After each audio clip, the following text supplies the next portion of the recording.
कि किसी चीज को जलने के लिए आवश्यक शब्द क्या क्या होते हैं। ठीक है, हम लोग को बताएंगे कि किसी भी वस्तु को जलने के 3 आवश्यक शब्द होनी चाहिए। क्या होनी चाहिए?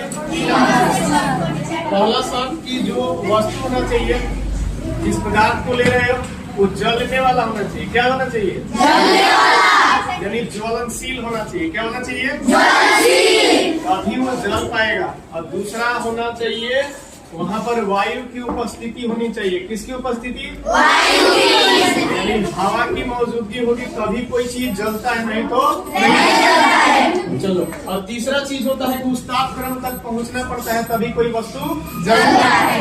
इसमें देखो, मोमबत्ती एक ज्वलनशील पदार्थ है। बोलो, मोमबत्ती एक ज्वलनशील पदार्थ है, तो ये तो ज्वलनशील पदार्थ मिल गया। दूसरा कि वायु की उपस्थिति में जलेगा।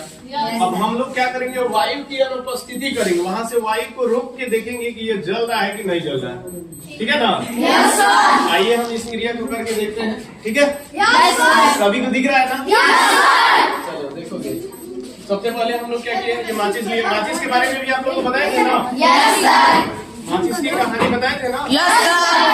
इस पर क्या लगा हुआ है?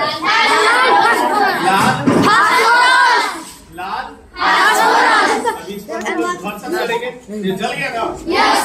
अभी वायु की उपस्थिति में इसको हम जला रहे हैं। किसकी उपस्थिति में? वायु की उपस्थिति में ये जलना शुरू कर दिया ना? अब हम लोग क्या करेंगे? इस गिलास की सहायता से, कांच का गिलास है ना? इस गिलास की सहायता से वायु को हम लोग रोकेंगे।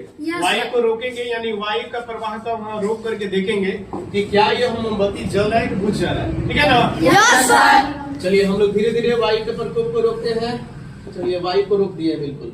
Yes sir. ठीक है, सही से देखिए, धीरे धीरे एक एक करके बुझ गया ना? Yes sir. इससे साबित हो जाता है,